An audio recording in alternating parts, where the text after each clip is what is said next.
Well, hello, everybody. Thank you very much. This is some turnout. This is some turnout. And I want to thank New York's finest. They just brought a lot of additions. So we have people, thousands of people outside that can't even get in, but they'll get in eventually. We appreciate it. New York's finest. Hello, New York City, and hello to all of the incredible, tough, strong, hardworking American patriots right here in the Bronx. Who would think? Who would think?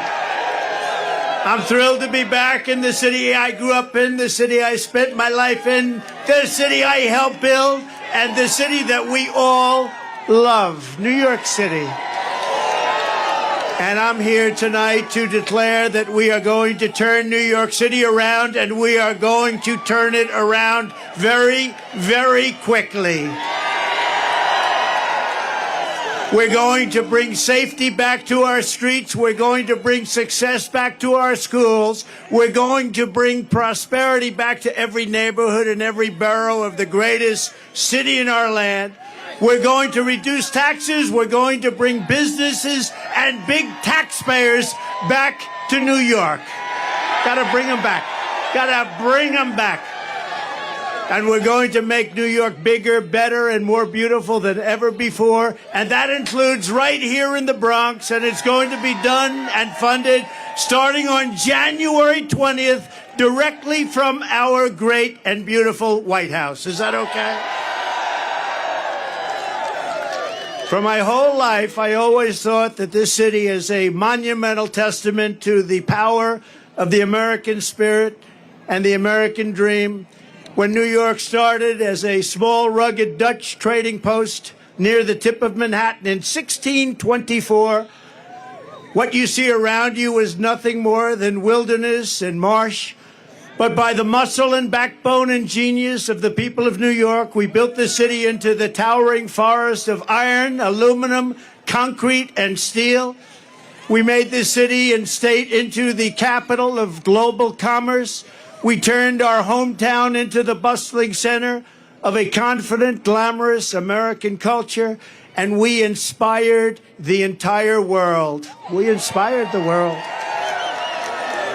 No matter where you went on this planet, everyone knew that when you said, "I'm a New Yorker," it meant you had smarts, you had grit, you had energy, and above all else, you had heart. You had heart. Big, big, beautiful heart.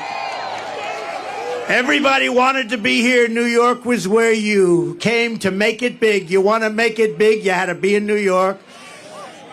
But sadly, this is now a city in decline. Throughout my life, I've seen New York through good times and bad, through boom times and crime waves, through market crashes and terrorist attacks. But I've never seen it quite like this. We have filthy encampments of drugged-out homeless people living in our places that we've spent so much time with children where they used to play. We have lunatics killing innocent bystanders by pushing them onto the railroad tracks for sport. Our it's a sad thing. Don't worry, it gets positive. Don't worry. It gets so positive. Remember, we're going to win. We're all winners. We're going to win so big, we're going to make it bigger and better than ever before. Remember that. So don't worry. By the time the other 6,000 or 7,000 people get in, it'll be very positive. Our subways are squalid and unsafe. The ceiling tiles are falling down, and they look worse than a third world country. The medians of our highways are crumbling. Our sidewalks are littered with garbage, bottles, and trash. But worst of all, the discarded needles from people that so desperately are in need of help. And we have mobs of migrants fighting our police officers and giving America the middle finger. But we are not going to let this continue. We are not going to abandon our hope and our pride. This city has given us so much, and now it is time that we are going to give it back. Together, we are going to make New York City great again, and simultaneously, we are going to make America great again.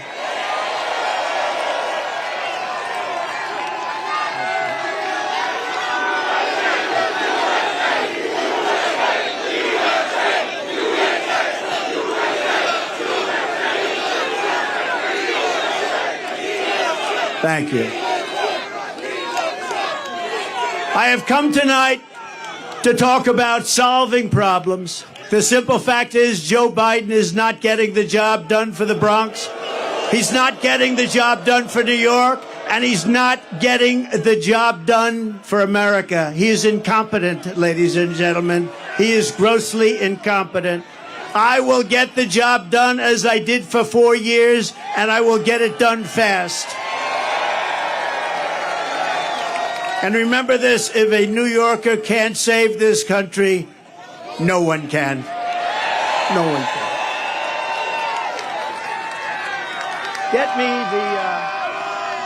me the snake, please. The snake.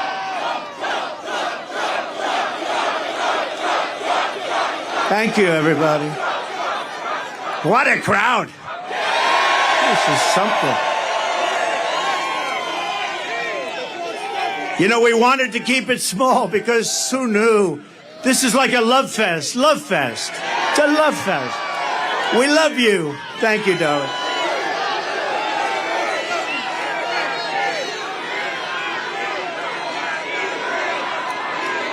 Thank you. Wow.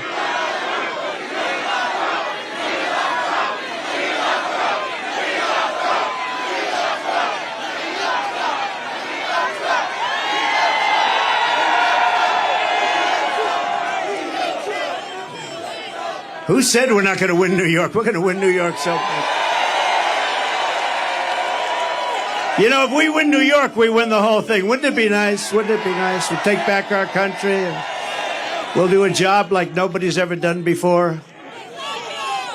And what we did for 4 years was incredible, but we also learned a lot. We're going to get in there very fast with the right people, great people, people that are tested and true. Years ago, there was an ice skating rink, the Wallman Rink in the middle of Central Park. You know that story? That had been under construction for more than 10 years. They couldn't get it open. It was a renovation. They couldn't get it done. Mayor Koch was at his wits' ends. They just couldn't get it finished. They couldn't get it built. They couldn't get it open. People wanted to skate before their children turned old.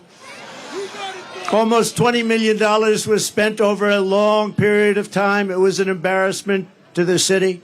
Every day they'd be laying the copper pipe, and every night that same pipe would be stolen. And then they'd start all over again the next day, and it would be stolen. This went on weeks and weeks and months and months. They poured the concrete in small patches in wrong directions and at different heights. And they took their advice from a refrigerator company from Miami, where it's 95 degrees out. It was a total mess. They just didn't know what they were doing.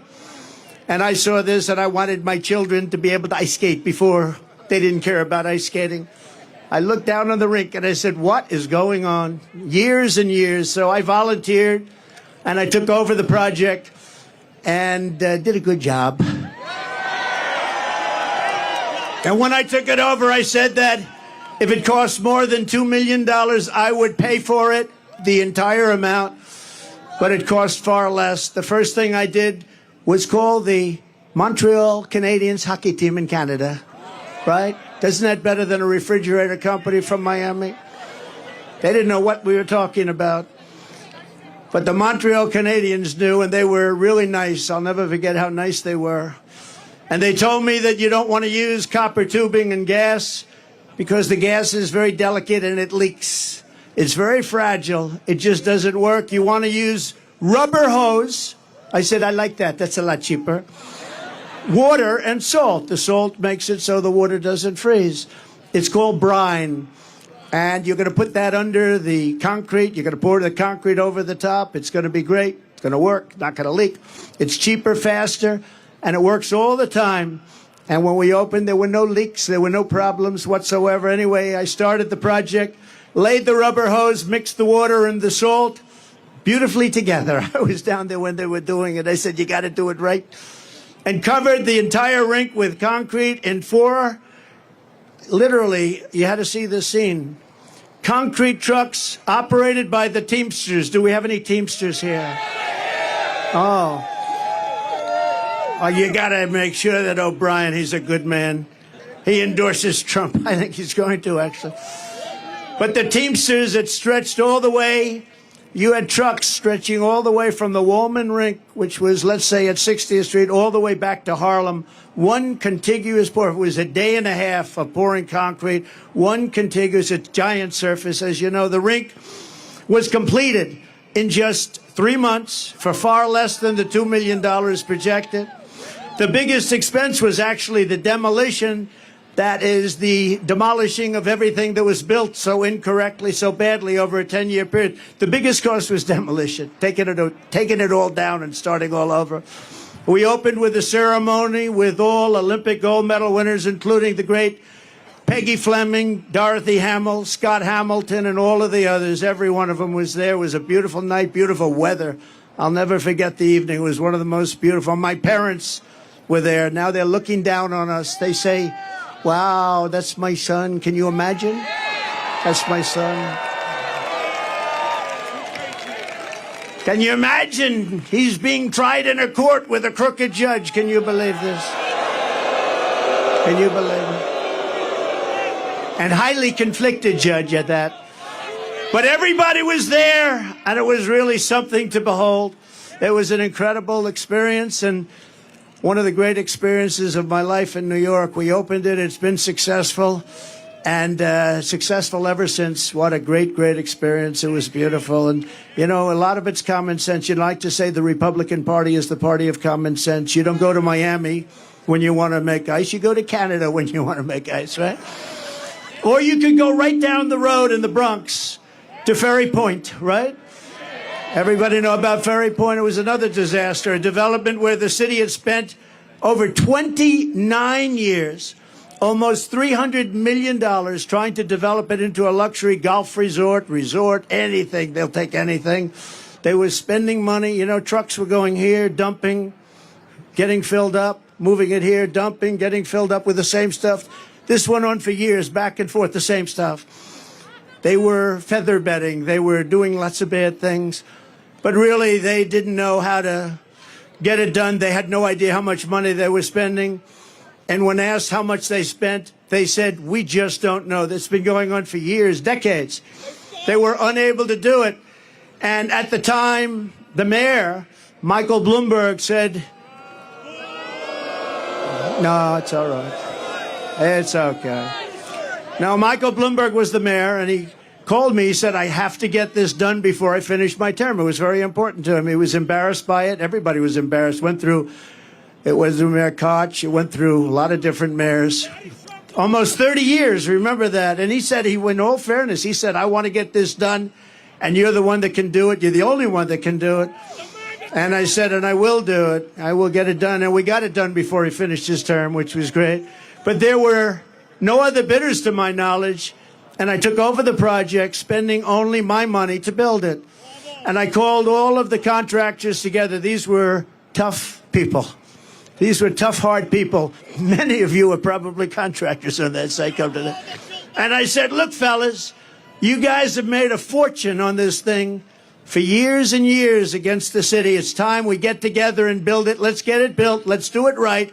And let's get the hell out of here. We owe it to the city. And they worked so hard, the roughest, toughest contractors in New York. They had spirit like you've never seen before. And it was magnificently designed by the great Jack Nicklaus, who told me, I don't want to make any more money. They paid me enough. Everybody get paid a fortune. Jack said, I don't want money. I just want to see it get built for the people of New York. And that's what we did. But everybody, just like Jack, they said very similar things. These guys were rough and tough, and they made a lot of money, but you'd think they'd want to make more, but they didn't. They just wanted to get it built. And in just a little more than a year, so this was going on for 30 years, including, think of it, just a magnificent thing to watch. You had to watch these people working, just the opposite of what took place for the first 29 years.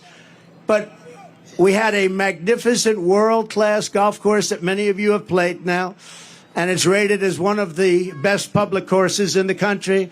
And then a short while later, we built a beautiful clubhouse, one of the prettiest I've seen, built it, completed. The project was absolutely beautiful. It opened to great fanfare and great success. And do you want to hear the end result, though? Should I? Should I go off teleprompter and tell you the end result? You think Biden goes off teleprompter? I don't think so. He's no good on teleprompter. No, but okay, so I did this beautiful job. And then we had a dispute over January 6th. We had a dispute. And they said, January 6th, we want to terminate his agreement with the city. I had a long-term agreement with the city. And they sent me a notice of termination. I said, wait a minute. I just spent $25 million building it, built this magnificent clubhouse. It's in full operation. It took you 29 years. You were spending hundreds of millions of dollars. You couldn't get it done. And the neighborhood came to court totally for me. The Bronx neighborhood. It's in the Bronx. It's on the East River in the Bronx.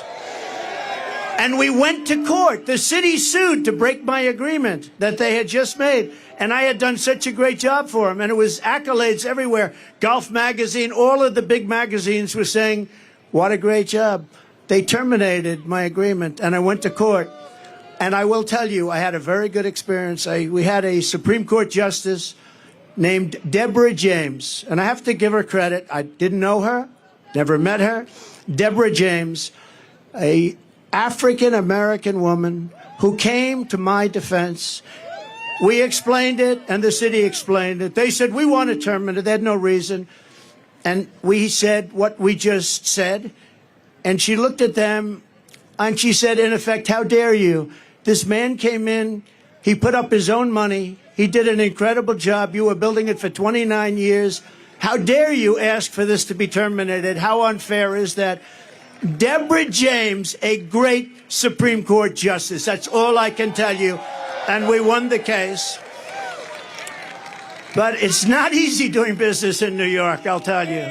Not easy. So I just appreciated that. I had to tell that story. And as you know, then I renovated Grand Central Terminal. I built the Grand Hyatt Hotel on 42nd Street and Park Avenue. And as part of that, I renovated the beautiful Grand Central Terminal, did a really good job of that. And then I was very much responsible for the construction of the Jacob Javits Convention Center, where Hillary Clinton was going to have her big evening. That was not good. Remember? We had the glass ceiling. You know, we built glass ceiling. She said, we're going to break the glass ceiling. It didn't work out.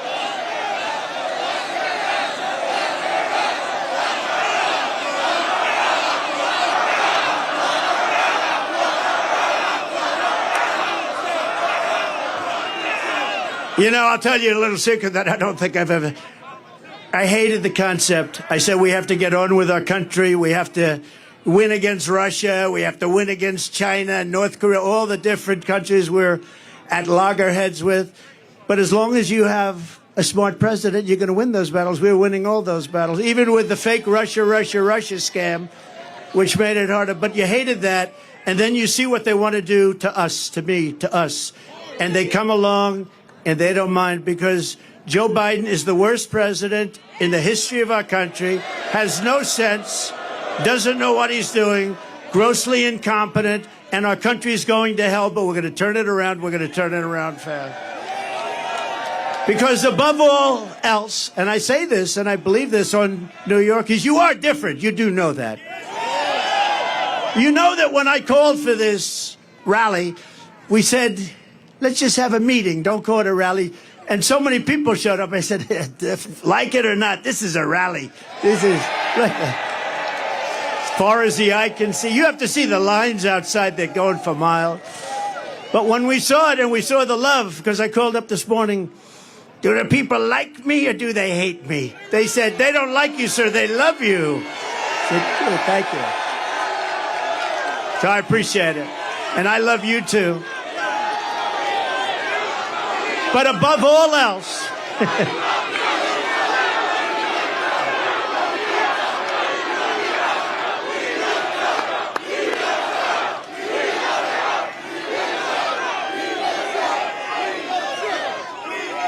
Boy, look at all the cameras back there. That's amazing. That's the fake news. Yeah. You know, they'll say tonight, Donald Trump spoke to a very small crowd of people in the Bronx. It was a very hostile crowd, very hostile. They hated him very much. No, sometimes they're okay. You know, I agreed to do a debate with crooked Joe Biden on CNN with fake Tapper. And I think they'll be fair. Does anybody think they'll be fair? I might be. No. That's all right. When they said, here's your story, you can have a debate on CNN with fake Tapper as the primary host. And I said, I'll do it. Because you know what they thought is you'd say CNN and they'd say various people on the show, various anchors, and, you know, headed up by fake Tapper. And they thought I was going to reject it. I don't want to do it. Then Biden would say, I offered to debate, but he wouldn't do it. So they said, we want to have a debate. I'll take it. Well, we haven't even told you what the debate is all about. Then they said, today, they said, we'd like to set up tables so you sit down. I said, I don't want to sit down for a debate. Let's go. At some point, so we're not sitting down. We're going to be standing up for the debate. And here's what you know. If crooked Joe Biden makes it through the debate, which I think he will, they're going to say it was one of the great debate performances in history. One of the greatest debate performances. But there they are. And we're on every network tonight. I don't know what's going on.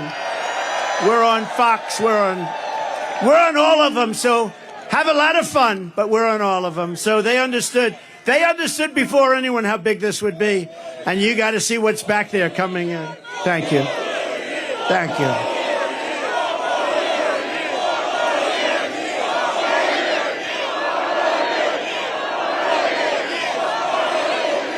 But above all, New Yorkers have something called common sense. And we do have common sense.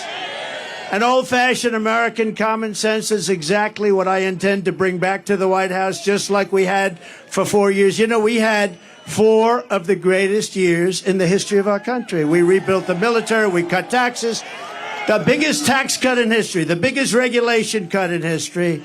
We defeated ISIS. We defeated ISIS. And we did it in about 1/100th the time. They said it would take 4 to 5 years. It took me like 2 months, right? Because we have an incredible military, and we're not allowed to show. They had Afghanistan, the worst pullout, the most embarrassing day in the history of our country. It's probably the reason, a piece of it, why Russia went into Ukraine. They said, these people are incompetent. We'll go in. So Russia going into Ukraine would have never happened. None of this stuff that you see would have happened. Israel would have never happened, the attack on October 7th. And you wouldn't have had inflation. As soon as I get back into the Oval Office, I am going to pick up the phone and I'm going to call your mayor and your governor, and I'm going to say, this is President Trump, and I want to come back and help. Look, you have a Democrat governor, you have a Democrat mayor, and we are going to work with them, and we're going to get this state and this city at a level that it's never seen before, frankly. I think we can do that, too. We're going to be helping them a lot, much more than anybody would expect. It doesn't matter whether they're Democrats or Republicans, because this is about our city and our country, and it's really about the people. And in this case, the people of New York City, New York State. We're going to make you very, very happy. And Biden can't do it. He doesn't know he's alive. You know, see all the stairs here? Stair, 2 of them behind me, 1 in the middle. When he's finished with his 2.5 minute, you know, do you ever watch his speech? They last for about 1.5 minutes. When he's finished with his speech, he can never find the stairs. He can never find the stairs. And when he does, it's not a pretty picture either. Thank goodness for Secret Service. They come up and they guide him off. No, this is not what we need. When you see President Xi of China, when you see Kim Jong-un of North Korea, when you see Putin, and you see all of these people, they're at the top of their game, whether you like it or not, and they can't believe that this has happened to the United States. We have lost respect all over the world. We were the most respected country in the world 4 years ago. We were respected more than our country was ever respected 4 years ago. And now we're being laughed at. We're like a joke. And that's not going to happen. That's not going to happen. We're going to do whatever it takes to fix our roads, bridges, and highways. We're going to take back our parks, not just for children, but for everybody. We're going to renovate New York's subway system so it no longer looks like it hasn't been cleaned since 1932, but rather it will be the most beautiful transit system anywhere in the world. I don't know if you know it. It's by far the biggest infrastructure, subway infrastructure in the world, and we're going to make it by far the biggest, and now we're going to make it by far the best. We're going to make it beautiful again. And a lot of it is topical. You know, the expensive work people don't understand because they're not in construction. It's topical work. It's topical. It's built. The expensive, the hard, the labor, the money, the big stuff is done. We're going to make it beautiful. We're going to make it good. And most importantly, we're going to let New York's finest do its job. The transit cops do their job. We're going to make it safe. Most importantly.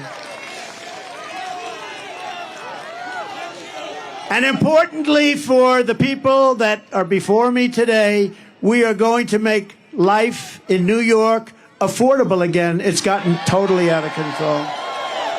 The minute crooked Joe Biden shuffles out the door, I will rapidly rebuild the greatest economy in the history of the world. Look, we had the greatest economy in history. Everybody here, where you have a small business or if you had a job, you were getting more than you ever made. And we had no inflation. We had no 1.4%, considered none, considered better than none, because frankly, none in its own way is a bad thing also. We had a perfect number, 1.4%. It doesn't matter whether you're black or brown or white or whatever the hell color you are. It doesn't matter. We are all Americans, and we're going to pull together as Americans.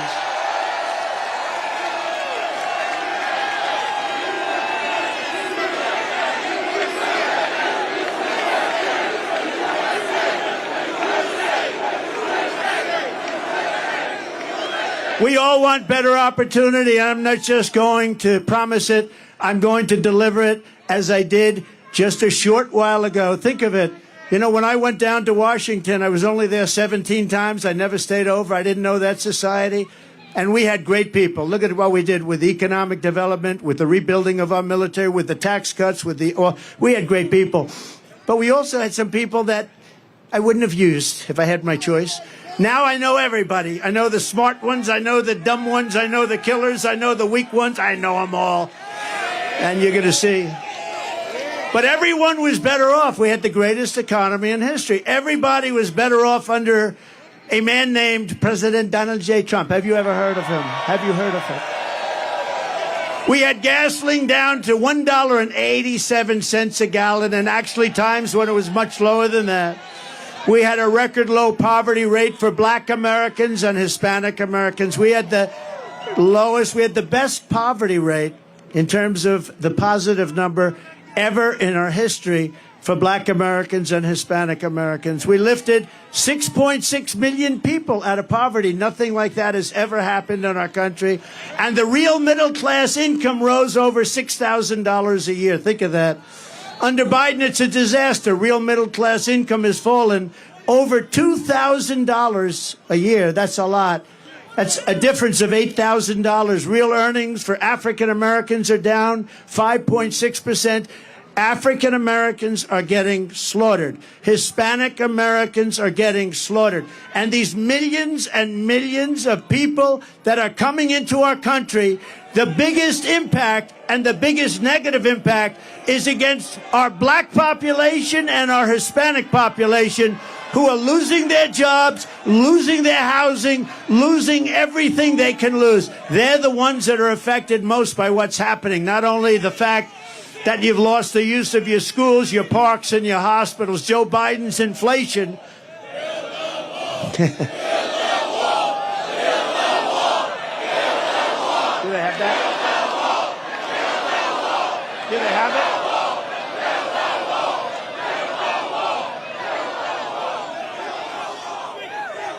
Speaking of the wall, so we built much more wall than we built 571 miles of wall. We had the safest border in history. We were going to put up within a period of 3 weeks. It was all built, laying there, ready to be put up, designed by the Border Patrol, who are incredible people, ICE, who are incredible people, all together. I wanted to put up concrete plank for the contractors here. They didn't want it. They had to have hardened steel. They wanted 6,000, 7,000 pound concrete. They wanted rebar in the middle. They wanted different materials, harder to cut. So we had very hard steel, very good stuff. Everything was good. We had the panel on top. It was called an anti-climb panel. We had the best wall, and it was going to be, we're going to add 200 miles of wall. It would have taken about 3 weeks. And then we had the rigged election. And you know what happened after the rigged election? They took the wall, and instead of putting it up, they sold it for 5 cents on the dollar. And I said, these people really do want to have an open border. And that's what's happened to our country. Our country has gone to hell because of it. It's gone to hell. But I want to thank Mexico. I want to thank, because I went to Mexico.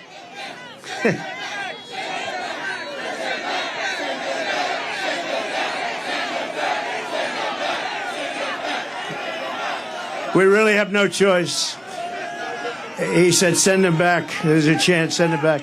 Nobody wants to send anybody back, but you have no choice. This is not sustainable by any country, right? This is not sustainable. But we had Mexico, and we went to Mexico, and I said to the president of Mexico, good man, by the way, a very good guy, happens to be a socialist, but these are minor details. I said to him, Mr. President, we need you to give us 28,000 soldiers to guard the wall. He said, well, how much would you pay for that? I said, nothing. I'm not paying anything. You're sending them in. They're coming in caravans. You have to do it. And he smiled and he laughed. He thought it was funny. He thought it was like, you know, I was kidding. I said, no. They're coming in through Mexico. We need 28,000 soldiers, free of charge. And he said, Donald, I cannot do that. I said, here's what you do. I don't want to embarrass you, so I'm not going to negotiate with you. Send me a negotiator. Give me a top negotiator. I want to see him. And he came to the White House, a very handsome man, dressed in one of the most beautiful suits I've ever seen. In fact, I was going to ask him, who is your tailor? I'd like to buy one of those suits, but I didn't think it was appropriate to start the negotiation that way. And I said, you know that you're going to give us 28,000 soldiers, don't you? No, we are not going to. We will never do that. I said, of course you're going to. 100%. He said, we're not going to. He said, no way. I said, way. You're going to give it.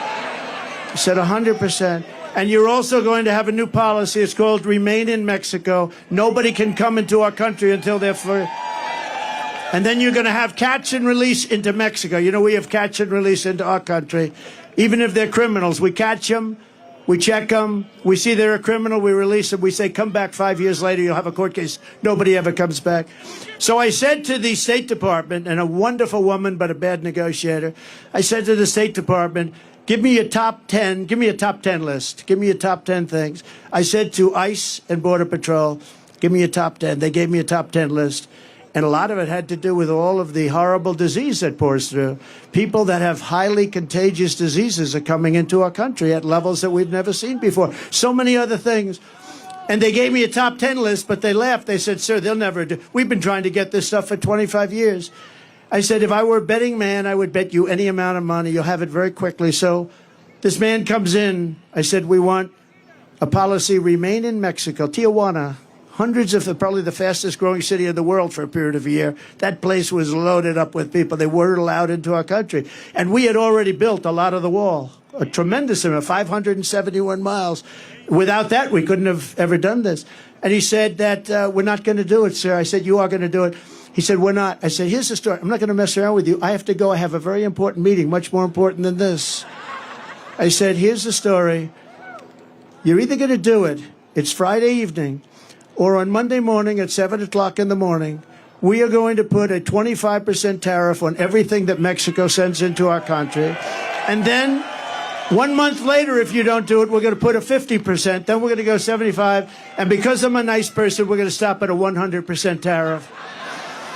And and I had it literally written. I'm saying, should I sign it or not?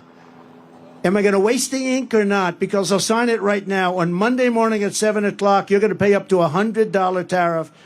He said, sir, I'd like to make a phone call. I said, I wonder who you're going to call. Let me guess. You're going to call the president. He comes back 3 minutes later.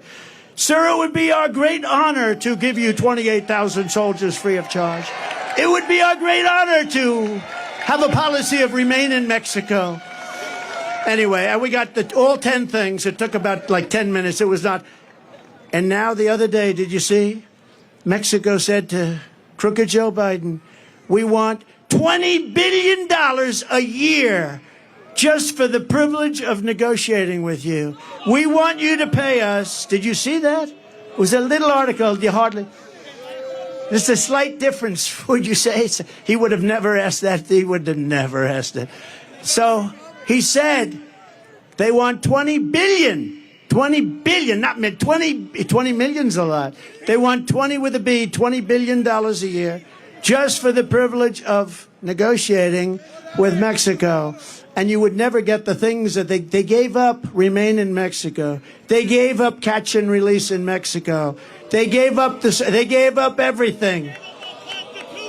They gave up everything. They did give up the Constitution. Joe Biden, his inflation has cost the average New York household a staggering $24,000. Think of that, because the costs have gone up so much. Bacon has gone. I don't eat bacon anymore. It's too expensive. It's true. It's gone up like 4 times. I said, what's with? Look at the Biden price hikes, very runaway inflation, the likes of which I don't think we've ever seen like it. And they're costing average New York families $1,000. The inflation, the Biden inflation tax, because it's a tax. On day one, we're going to throw out Bidenomics and going to replace it with Maganomics, like your hats, Maganomics.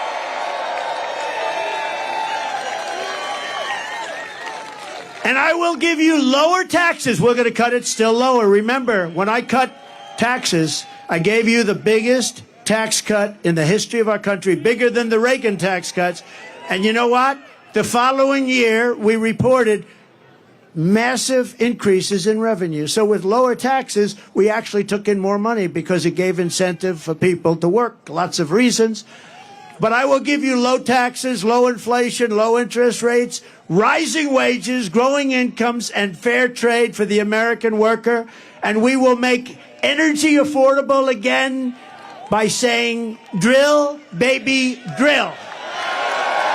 Drill, baby, drill. Your energy costs will come down within the first year by 50%. That's not bad. That's a hell of a promise. And it will, too. We can drop that so quickly. Remember, it was his stupid energy policies that caused the inflation. Now, it's more than energy. Now everything's like on fire. The whole place is a mess. We will quickly return our nation to the path of prosperity, and we will bring our country back together through unparalleled success. Our country is going to be very successful, and people are going to come together. And I will tell you, a lot of people say, do you think you can ever get the sides together? And by the way, I have to say something. Our side is much bigger than their side. You see that? Much bigger. We're more quiet, much more quiet. But when we get going, we're much tougher, right? We're much tougher. But it is much bigger.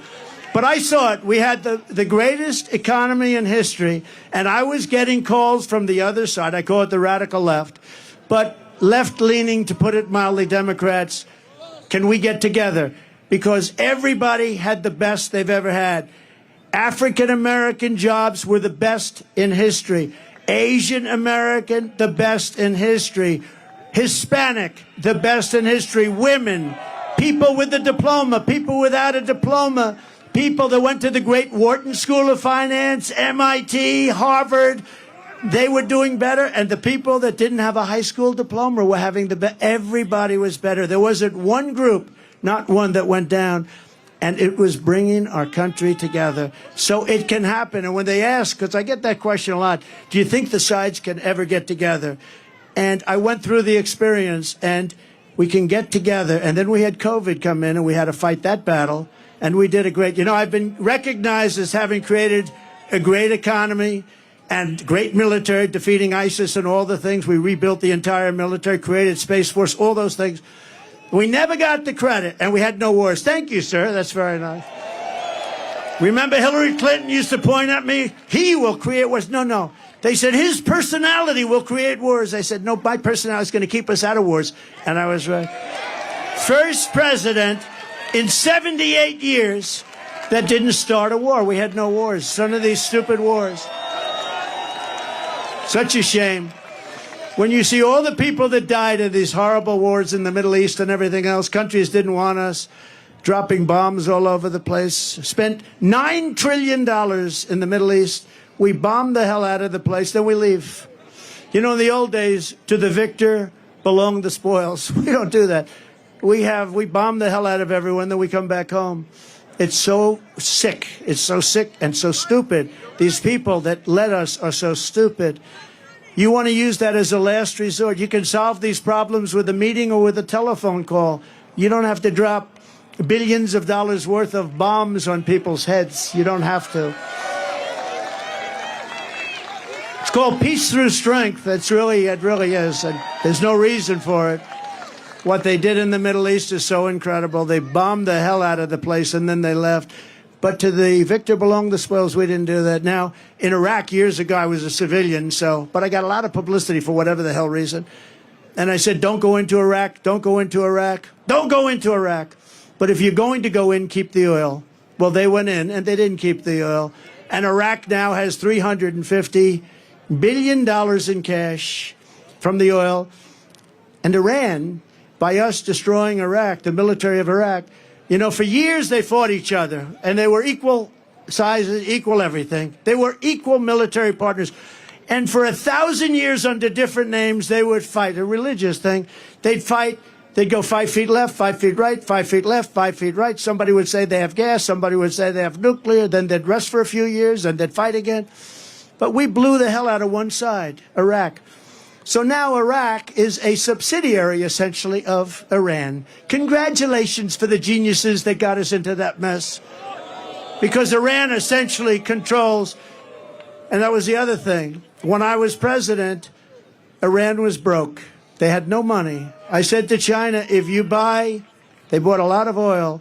I said, if you buy anything, but if you buy oil from Iran, we are going to do something to you. What's that? You're not going to do any business in the United States. He said, well, that's the end of buying oil from Iran. Every country was told that. Iran was broke. They had no money for Hamas. They had no money for Hezbollah. They had no money for anything. Then Biden comes in and he takes all of the sanctions off. And they go out, and now Iran has $223 billion. Congratulations. And we're the only ones for 5 hostages. We just paid $6 billion. And for electricity for Iraq, we just paid $10 billion. And think of it, Iraq has billions of dollars that we're paying for their electricity. So we were in a position, there was no terror, there was no threat, there was no nothing. And now Iran has become a big threat again.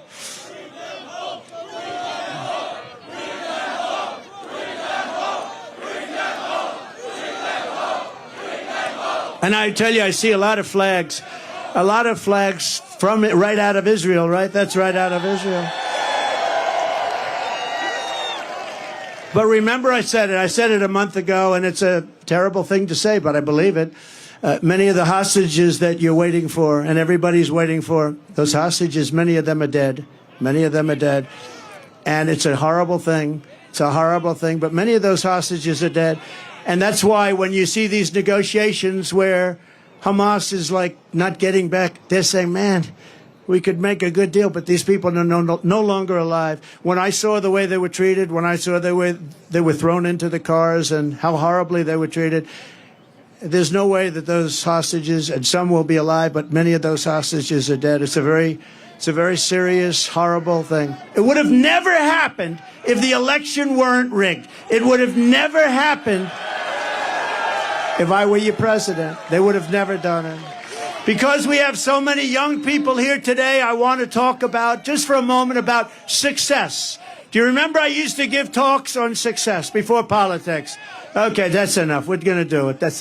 I know you're on our side, but it's enough. We're going to get them home. It's a rough situation. But remember, we used to give talks on success for the learning addicts and for others. And I used to do that before politics, and maybe it's one of the reasons I went in. But because, well, bringing our city back, it starts with getting the right leadership. It also involves men and women just like you. But I talk a lot about success, and I get paid money to talk about success. I would have done it for nothing. But then because of politics, and if you take a look, because of politics, I stopped doing that. But I think we're in the Bronx. We have young people, people that aspire to success. And I just wanted to know, I'm so tired of politics. Can we devote 6 minutes to success? Okay. So, for all of you young people, I think it's, look, I've been through tremendous, I've had great success. I've had it in entertainment, I've had it in business, I've had it in politics. I ran for office. What office did you run for president? How'd you do? I won. Actually, I won twice. We did much better the second time, so. We got millions more votes the second time. But it doesn't compare to this time. There is so much more. We had tremendous enthusiasm when we, I don't call her Crooked Hillary anymore. I call her Beautiful Hillary because I took crooked and used it for Joe. I don't like using it for two people. But we had tremendous enthusiasm in 2016. We had unbelievable more enthusiasm in 2020 because we did such a good job. In fact, one of the big problems in 2016 was the wall. It was the border. I fixed it so good that I couldn't talk about it in 2020. I kept saying to my people, I want to talk about the wall. I want to talk about the great job I did on immigration. I stopped people from coming in. They said, sir, nobody cares. You already fixed it. I said, this is a terrible thing. You fix it, and you can't talk about it. But let's talk about, for the young people, just to listen for a couple of minutes, because we've been talking about politics so long, I'm OD'd. You know what that means? I'm OD'd on politics. I'm OD'd on Trump. I turn on the television, Trump, Trump, Trump, Trump, all different stories, Trump. They're driving us crazy. So I believe in the expression. Did you ever hear this expression? The harder you work, the luckier you get. You know who said that? A great golfer named Gary Player. He was smaller than other golfers, but he worked harder than other golfers. And he ended up with the most career wins of any golfer. He ended up with 9 majors. And, he was small in stature, but big right up here. But he made that say, it was the first time I ever heard about it. He said, it's a funny thing happens. The harder I work, the luckier I get. That was an athlete saying that. Amazing, right? It's the first time I heard it. Probably been said by others, but it's true. I can tell you, if you didn't work really hard, there is very little chance that I would be standing here right now. Another part of success is something I learned from my father. I had a wonderful father, wonderful parents. I'm lucky. You got to be lucky. Got to get great parents. If you're going to spend your life working really hard, you have to love it. You have to pick something that you really enjoy. Sometimes your parents will say, don't do that. But you got a little bit, in that case, you got to follow your own way. You got to love it. Ideally, you're going to love something where there's a potential, because there are some things you love, but it's not going to do you so good. So ideally, fall in love with something that's good. Some people go into a business where it's a very hard business. If you can go into a business, that's an easier business, and do well. But I see it all the time. Somebody has every ingredient for success, smart, brilliant, everything's good. But they're in a business where you hit your head on the wall. It's a very tough business. Try finding something where it's a great business with a great future, and there are plenty of them out there. My father taught me about construction, but what I really learned from him was that he worked 7 days a week because he really loved to do it. I mean, he would work on Sunday, he'd go to church in the morning, and then he'd go and work. And I know some people that don't believe in working on Sunday. You couldn't keep him away from work. But he loved working, and he was happy. He was married for a long time. That's one thing I'm not going to top him on. He was married. He was married for a long time, decades and decades. I said, Pop, I'm not going to beat you on that one. Never going to beat you. But because his work made him happy, but he was happy when he worked, and he was successful, and he knew what he was doing. He'd build a house on one side of the street. Somebody else would build a house on the other side of the street. and he'd build his house faster, better, cheaper, and he'd sell it for less money. The other guy would build the house for more money, take him longer, couldn't sell it. My father would go buy the house for less money than it cost him to build the first one, and he'd sell it. And you know, in the old days, a long time ago, his brother was a professor at MIT. My father worked, he was a little younger than my father. My father put him to school. He went to MIT, a very brilliant guy, Professor John Trump, the longest serving professor in the history of MIT, 41 years, I believe. Dr. John Trump. My father used to tell me I used to go crazy. Your uncle was always getting degrees. I had to keep building for your uncle to get him through college. He was always up there getting degrees. But he was at MIT for 41 years, a brilliant guy. He used to talk to me about nuclear because he was a nuclear genius, along with a genius about everything else. And he used to say that someday there'll be a time when a small package carried by hand can blow up an entire city. And I said, no way, Uncle John, that's never going to happen, Uncle John. Guess what? He was right a long time ago that he said it. But my father would price a house. And I'd say, how did you price in those days, Dad? He said, pricing was everything. He said, I'd sell a house for $3,999.99.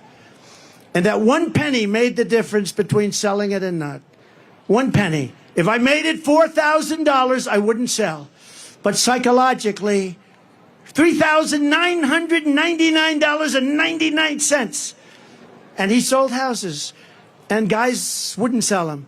But he used to tell me that one penny, sounds crazy, but it wasn't crazy. Psychologically, people thought they were buying it for $3,000, not $4,000. It's sort of like getting an 89 on a test in school or a 90. A 90's an A, and an 89, 1 point, is a B+. Another lesson when times are tough, sometimes that's when you perform the best. You have to learn that about yourself. You have to learn it about yourself. Are you okay? Are you guys okay? Oh, okay. Take your time. Yeah. Take your time. Doctor, any doctor, please? Doctor in the house. Thank you. Are you okay? You take your time, darling. Yeah.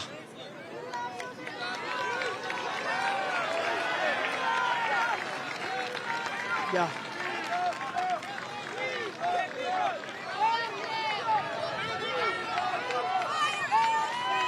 Take your time.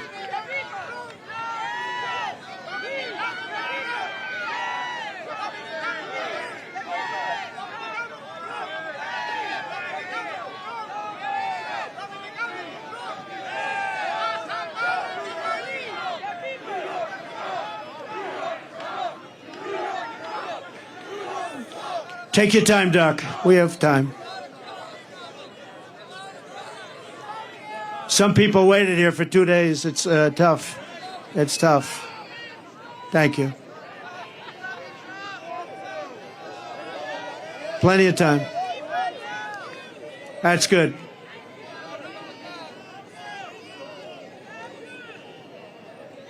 Water.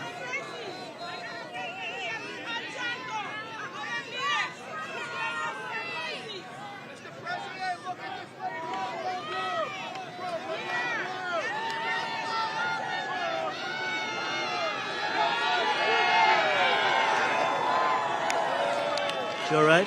She okay?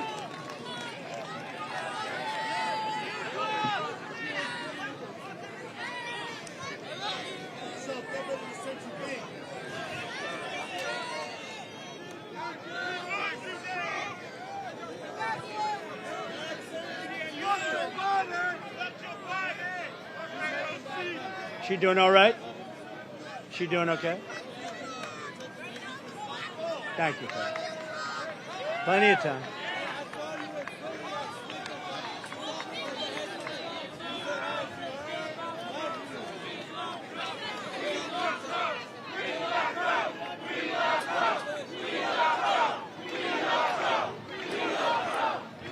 Okay? You okay?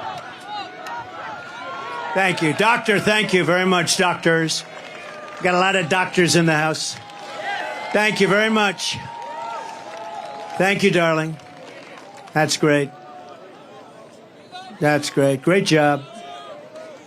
People do a fantastic job here. But it's hot. And it's been a long wait, right? Long wait.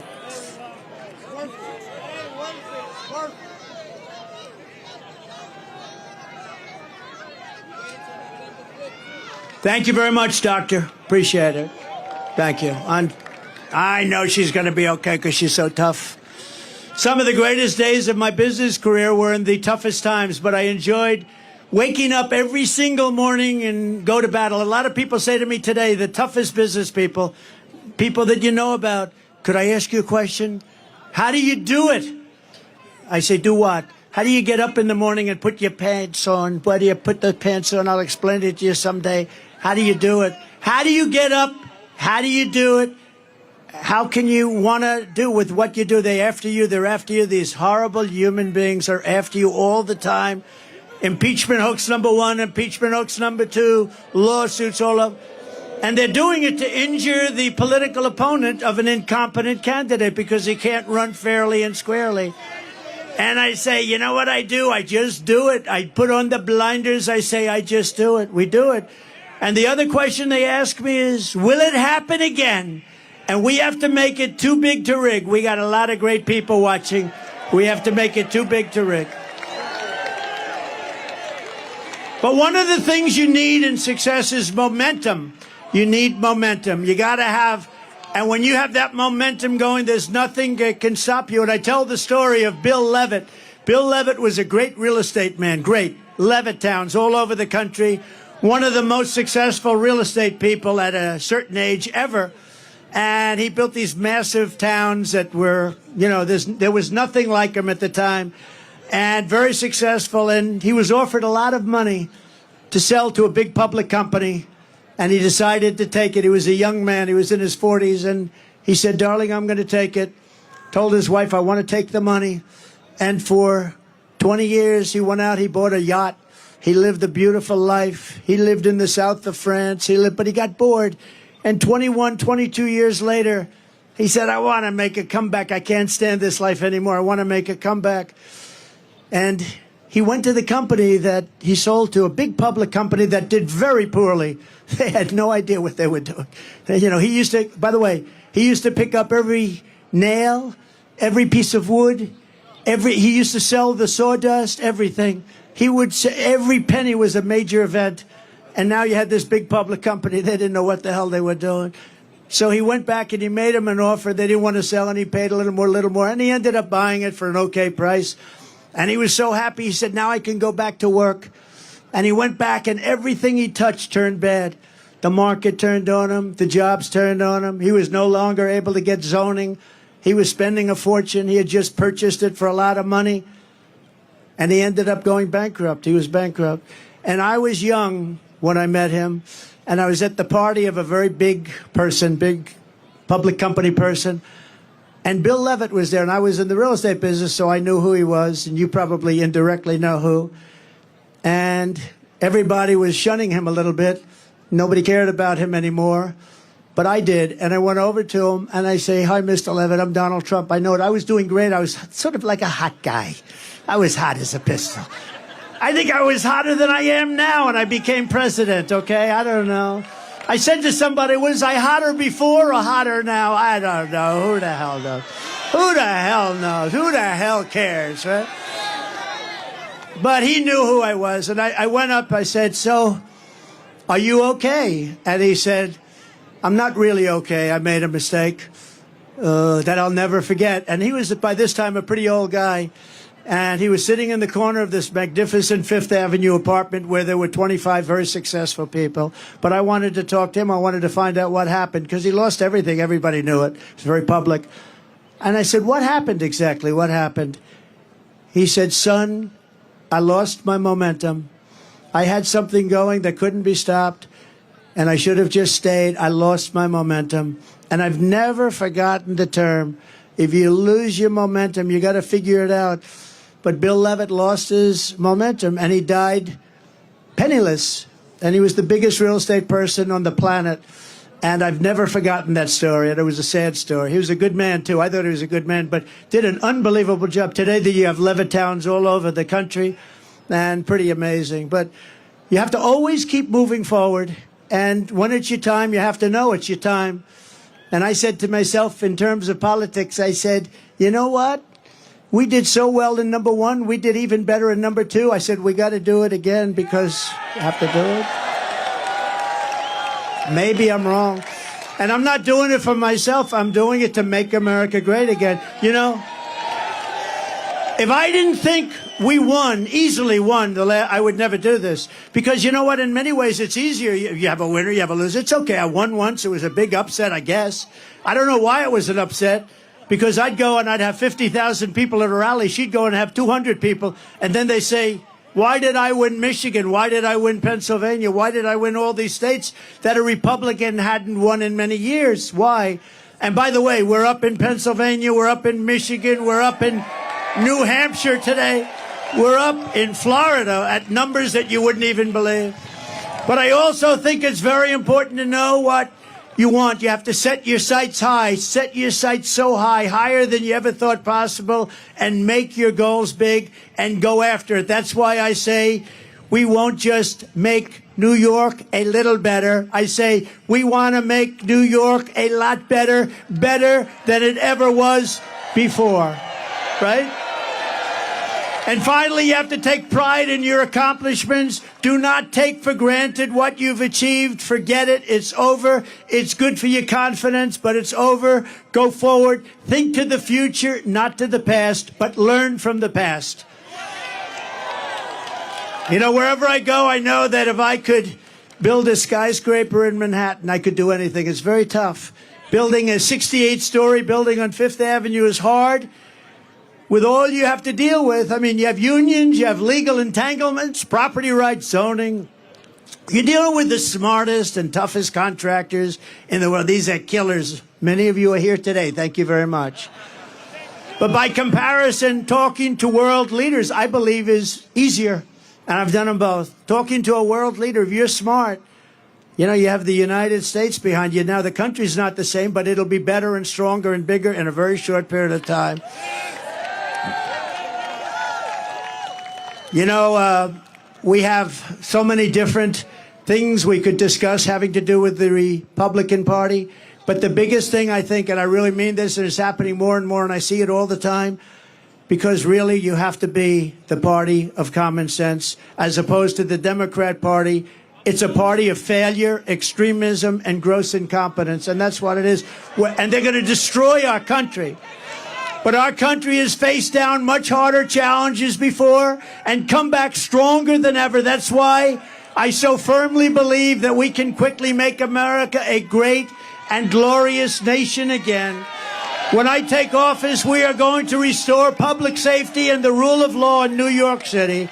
That starts with stopping the pouring into our country of millions and millions of illegal immigrants, which are causing a new category of violence called migrant crime. We have a migrant crime happening now. You add that to the crime already. A terrible statistic. Venezuela was a very crime-ridden country. They just announced a month ago 67, but now they just announced 72% reduction in crime in Venezuela. In Caracas, they took their gang members, they took their drug dealers, they are emptying out their prisons. They're taking everybody that's a problem and they're dumping them into the United States of America. We're like a dumping ground. But many countries are doing that. I would say eventually all countries would be doing that. If I headed up Honduras, if I headed up any one of the countries that are neighboring or not neighboring, and we're not talking about just South America countries. We're talking about countries from Africa. The other day, 22, think of it, 22 people from the Congo. Where do you live? We came from jail. What did you do in jail? We don't want to tell you. They're now living happily. They come from Africa. They come from Asia. They come from all over the world. They come from the Middle East. Yemen. We're bombing Yemen. Here we go with the bombs again. We're bombing Yemen. And people are coming in from Yemen. Large numbers of people are coming in from China. And if you look at these people, did you see them? They are physically fit. They're 19 to 25. Almost everyone is a male.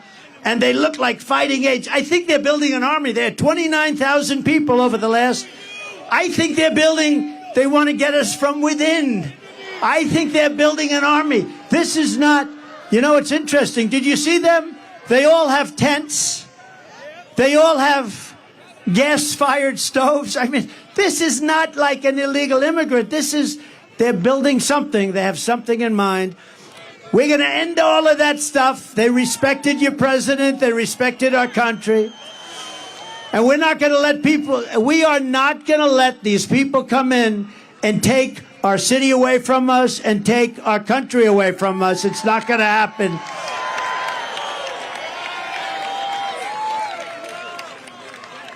Now, who would let people, seriously, who would let people come from prisons and jails, from mental institutions?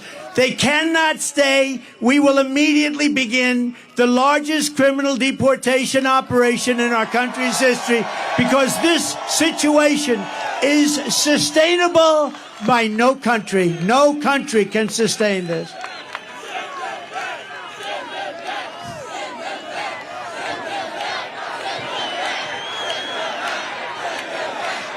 As we speak, there are hundreds of thousands of Biden migrants invading our city and our country. We no longer have border states like Texas and Arizona. All states, including New York, are your border state.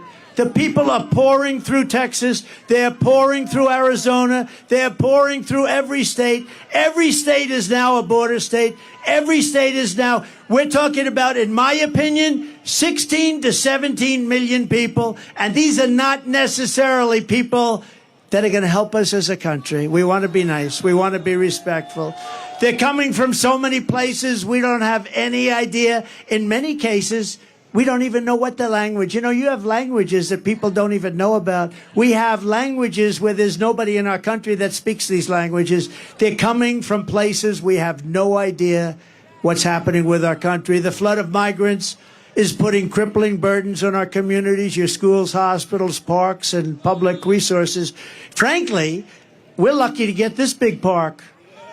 I don't know how the hell we did it. It must be New York's finest. I don't know how we did it. They call it the Biden migrant invasion, and it's wrong. It's immoral. And the vast majority of New Yorkers agree with me that this is unacceptable. It's unacceptable. We must stop it. We must stop it immediately. And you know, for the people coming up, it's also unacceptable. They come up in what's called caravans. The women are treated horribly. They're being raped at levels that nobody's ever seen before. Nobody wants to talk about it. The fake news will report that, oh, it's so terrible what he said. But it's fact. It's fact. The people are being treated. They're coming up in 100 degrees, and then it's freezing. They're coming through snake-infested areas. It's a hell of a journey, and so many people are dying coming up. If we told them, please do not come up, you're not going to come in, like I was telling them for a long period of time, they wouldn't come. They're being offered, look at California Governor Newsom. Governor Newsom. He offers education. He offers medical care. He offers pensions. He offers everything. He'll even give them an electric car because they're all over the place. How about the electric mandate? You like the all-electric mandate? Not too much, huh? Does anybody like a car that doesn't go very far? Costs a lot. In Brooklyn, American students at James Madison High School were recently told they had to stay at home from school so their classrooms could be turned into housing for thousands of migrants. Very simply, Joe Biden puts illegal aliens first. I put America first. I put America first.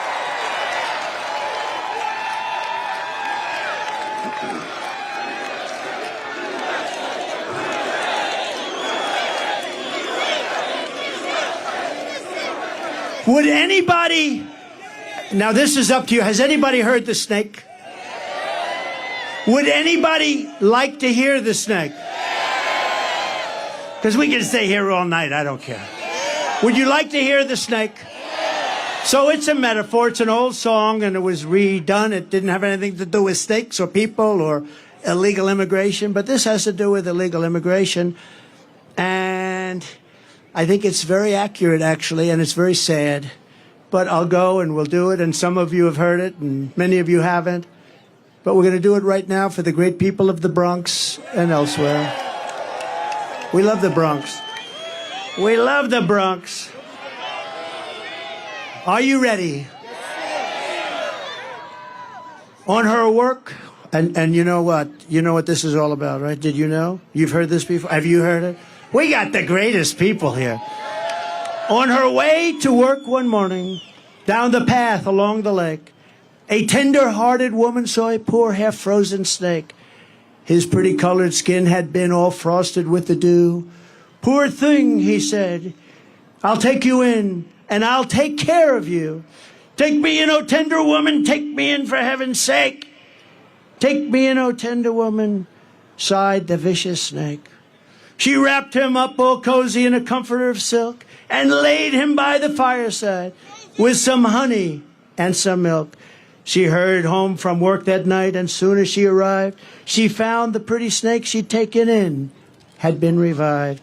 Take me in, O tender woman, take me in for heaven's sake. Take me in, O tender woman, sighed the vicious snake. She clutched him to her bosom. You're so beautiful, she cried. But if I hadn't brought you in by now, you truly would have died. She stroked his pretty skin again and kissed and held him tight.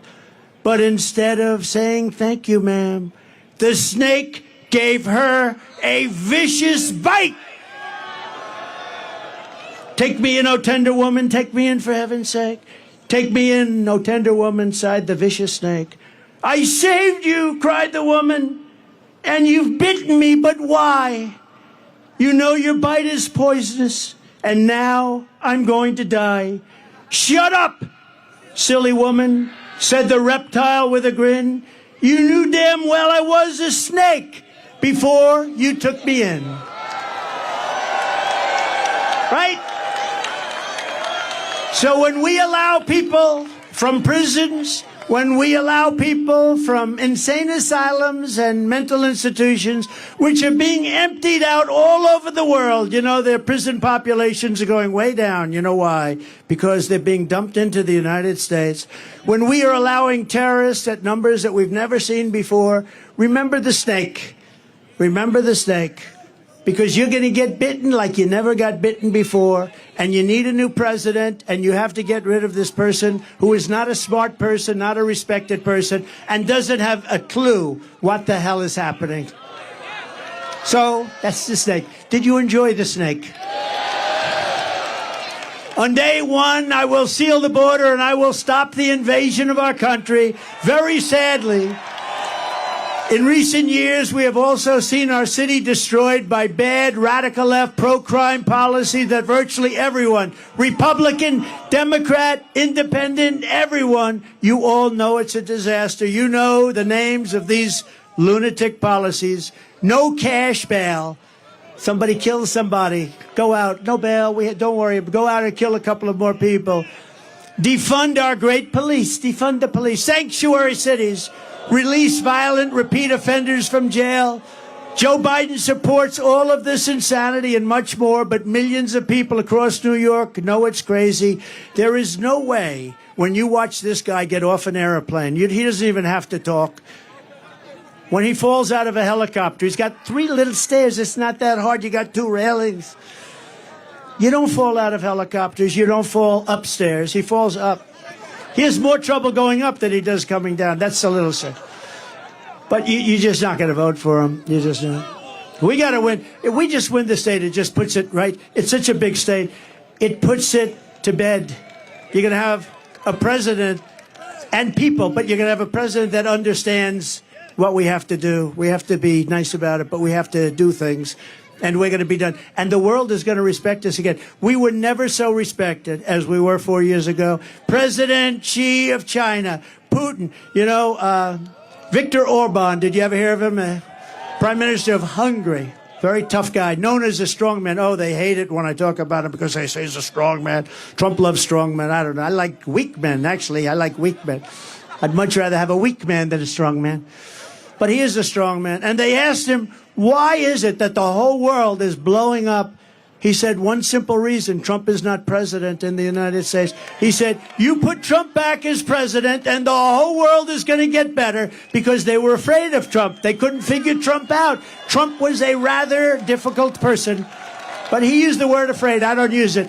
I don't use the phrase. I use the word respect. They respected your president. They respected the United States of America. And they're going to do it again, and it's going to happen fast. But we have to get this absolute disaster. The worst president in history. He makes Jimmy Carter look like he had a brilliant administration. The only thing, the only happy person about Joe Biden is Jimmy Carter, because Jimmy looks brilliant by comparison. I also want to thank New York's finest. I grew up with them. I know them. I love them. I love our firemen. I love our teachers. These are incredible people, and we have to bring the word respect and honor back to them right where it belongs. A few weeks ago, I visited with a grieving family, New York police officer Jonathan Diller. What a beautiful family. He was a beautiful person. He was 31 years old, gunned down during a traffic stop by a vicious thug, and just horrible, leaving his beautiful young wife behind, a son, Ryan, behind, 1-year-old son. And it was the saddest day. It was a horrible thing. Opened the door and just started shooting him. The criminal charge was savagely murdering Officer Dillon, was previously arrested by the NYPD 21 times. And he was allowed to go out because of the political things they do here. I'm the only one they want to keep. If I ever said, I want no bail, they'd say, you got to pay a fortune. If I ever say, oh, no cash bail, that sounds good, that sounds good. No, it doesn't apply to Trump. I'm the only one it doesn't apply to, probably. And the accomplice driving the car had been arrested 14 times and was actually a far more violent person. And his nickname was Killer. They called him Killer. These dangerous and violent repeat offenders should never have been on our streets. Jonathan should be alive today, but they were released again and again and again. I will not sit by and accept this reckless insanity when I am in the White House. I will stand up to the Marxist DAs and Soros prosecutors, and we will tell them no more. We're not going to stand for it. We will not let them destroy our communities. We will not let them destroy our country. There's a 53% increase in felony assaults on your subways. 53%. That's in a short period of time. Since 2019, murders are up more than 20%. Shootings are up more than 30%. I'm going to indemnify all police officers and law enforcement officials throughout the United States to protect them from being destroyed by the radical left for taking strong actions on crime. And remember, Black, Hispanic, Asian people need this protection and safety more than anyone else. Don't ever forget it. And after years of talk by the radical left Democrats, we are going to give them the protection they need, and we're going to protect our police. We're going to make sure they do a great job. They can do it very quickly. They know who the bad guys are. They know everything about them. They know their name. They know their middle initial. We're going to insist that if a violent criminal murders a police officer, they receive the death penalty. It's going to be quick. And I also want to work with your mayor and your governor, happen to be Democrats, to clean up the homeless encampments so that you can once again enjoy your parks and your public spaces. Right now, you don't have public spaces. They're occupied by migrants in tents. Pleasures as simple as a walk in the park or watching your children again play in a Little League game will come roaring back, and they're going to come back very quickly. Your lifestyle and the American dream will be with you once again, and we're going to bring it back, the American dream. You don't have an American dream right now. You will be proud, and your children and your country will be even prouder of you. Years ago, people with severe mental illness were in mental institutions, and then a certain governor, I won't mention the name because at this point, what difference? They dumped all of them into the streets because they said those institutions were too expensive to run. So now they live on our streets, and that's what we have. This is no good for anybody. It's bad for the people who need help, and it's bad for the people of our city, and it's a horrible, horrible way to live. I want to work in partnership with your local leaders, Democrats, pretty much all, and move the severely mentally ill off your streets and back into a place where they can get help, and the help that they desperately need. I want to recognize, by the way, a few very special people. You have some really great people here, and I'm sorry I can't mention all. We have congressmen all over the place, but I just can't mention you today. You're never going to speak to me, but would anybody like to hear these congressmen's names? But I do have to mention a few people. We're truly honored to be joined by a man who is a Democrat and a former member of the New York City Council, and he's been a friend of mine, and he helped me very much with the Ferry Point project and getting it working, and did a really good job. Ruben Diaz Sr. Come on up, Ruben. Good.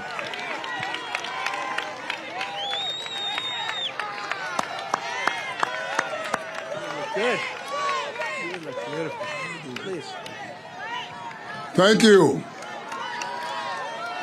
Mr. President, I am a Puerto Rican, a black Puerto Rican. I used to be a state senator for 15 years. And I used to be a city council member. Today I'm here for various reasons. But I want to tell you first that as a Puerto Rican, as a Hispanic, I want to apologize to you for the conduct of Judge Juan Merchan. As a Hispanic, I want to apologize. Thank you.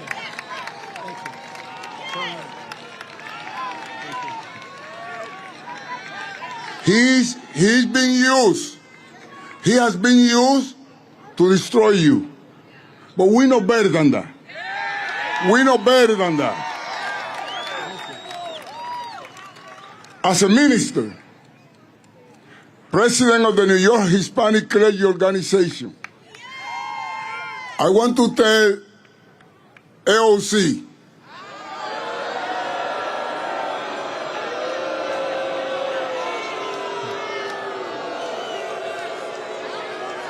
this morning she intended to become a prophet. And she said,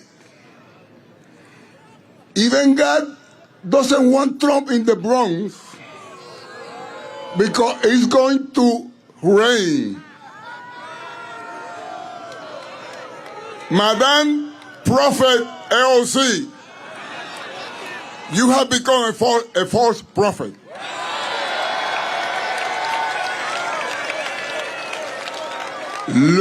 Look at what a beautiful day. That means that not only you guys want Trump in the Bronx, because if we're going to measure that for the weather, then I would say humbly that even God wants you in the Bronx.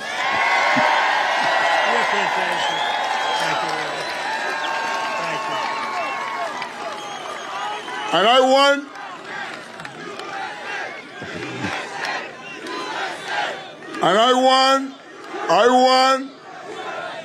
to close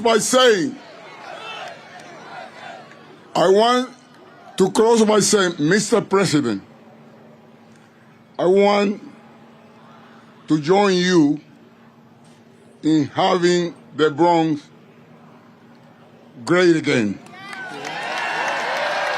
Please accept this Democrat, this black Puerto Rican with a kinky hair and a broken English. Please accept my endorsement for you as a president. Thank you very much.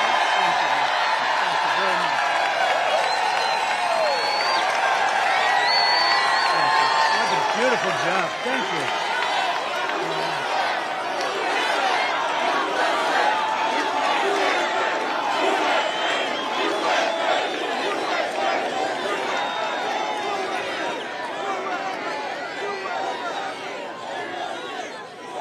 Thank you very much. How nice was that? I didn't expect that. Really? That was beautiful.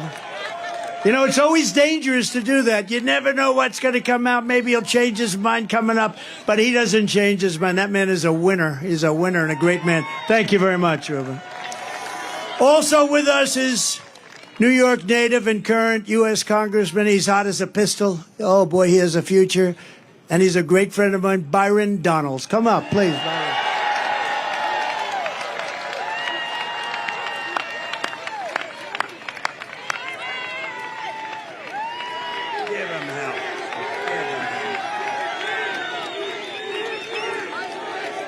Wow. Mr. President, there's more of them here now than when I was up about an hour and a half ago. If there's one thing we know, is that this man was one of the best presidents this country has ever had.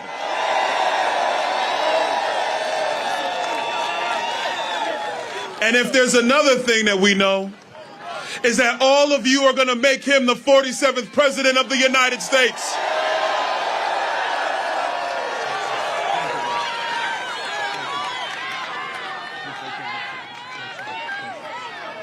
Thank you, Byron. Great. What a good future. Here as well as rapper Chef G. Does everybody know Chef? Where is Chef G? Where is he? Come on up, fellas. Rapper Sleepy Hollow. Come on up here, fellas. How are you, man? Hey. Oh, I like that. I want to get that done. President Trump. Oh, man. One thing I want to say. One thing I want to say. They always gonna whisper your accomplishments and shout your failures. Trump gonna shout the wins for all of us.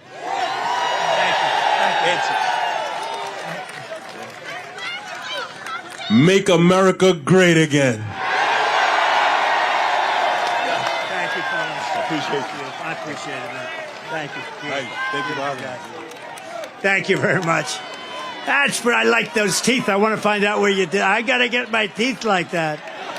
I want that to happen to me. As somebody with a fantastic future in the Republican Party and beyond, Gavin Wax, thank you. Young Republicans, Gavin, wherever you are. Thank you, Gavin. Adam Solis of New York, Young Republicans, who's been fantastic. Thank you. Thank you very much. Thank you. Good job you're doing. Madeline Brame of Blexit. Thank you, Madeline. Thank you very much. Somebody that's a real star in politics and done an incredible job and so popular in Nassau County, the county executive, Nassau County, Bruce Blakeman. Come up, Bruce, for a second. Come up, Bruce. Where is Bruce? We got to get Bruce. Where is he? That's a long way to come up to hell with Bruce, right? Come on up, Bruce. Come on. This guy is central casting.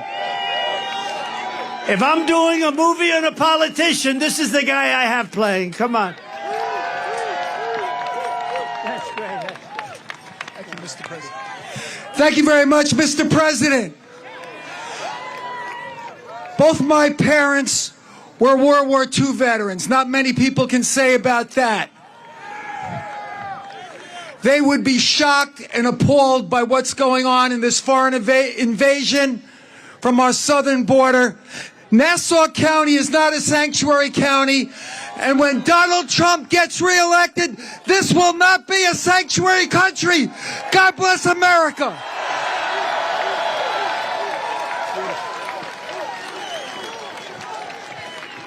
Good man, good man.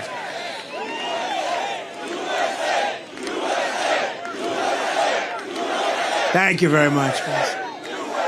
National Committeeman and Chairman Joe Cairo. Joe, thank you. Thank you. Thank you, Joe. And Andrew, thank you very much for being here. Star of the future. I heard you made a good speech.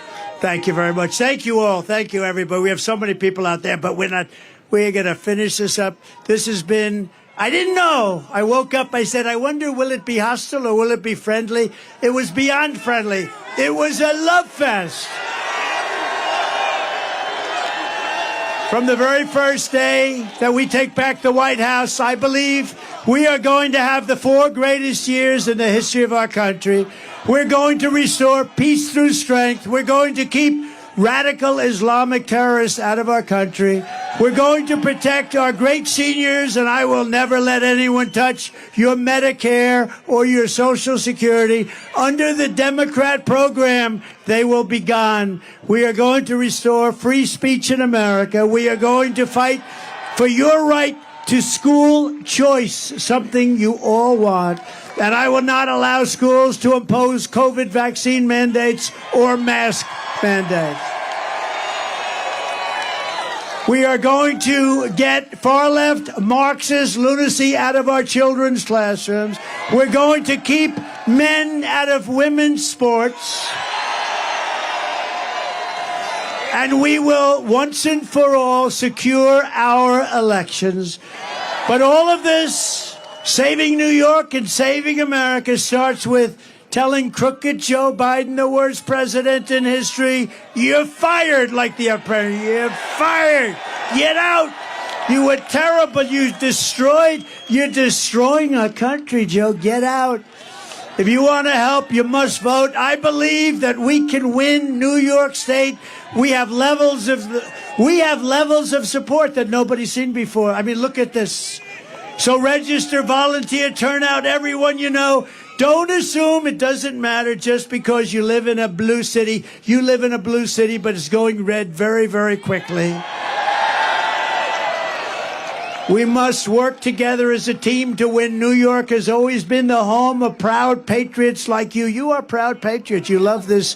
You love this city. You love this state, and you love our country. New York was the city loved by Teddy Roosevelt, Norman Rockwell, the great Flo Ziegfeld, General Douglas MacArthur, George Gershwin, Frank Sinatra, and in baseball alone, Babe Ruth, Lou Gehrig, Joe DiMaggio, Jackie Robinson, and many, many others.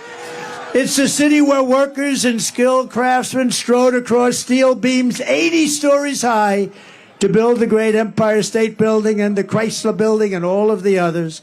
It's the city that lit up the shining lights of Broadway, that turned Times Square from a seedy, dirty, long-forgotten area into one of the greatest crossroads of light and glamour anywhere in the world.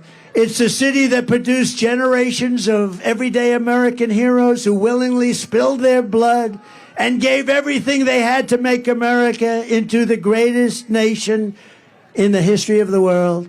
Above all, this is the place that every one of us here today has been proud to call our home, our town, our city.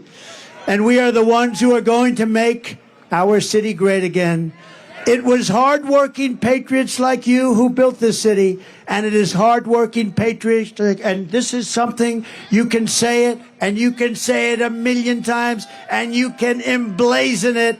It's hardworking patriots like you who are going to save our country. You are going to save our country. We're going to get out and vote like never before. We're going to make it too big to rig. Our vote is going to be too big to rig. So one thing they can't guard against, working together, there is nothing we cannot do and no height we cannot achieve. Together we will make America powerful again. We will make America wealthy again. We will make America strong again. We will make America proud again. We will make America safe again. We will make America great again. Thank you, Bronx. Thank you, New York. We love you. Thank you. God bless everybody. God bless you. God bless you.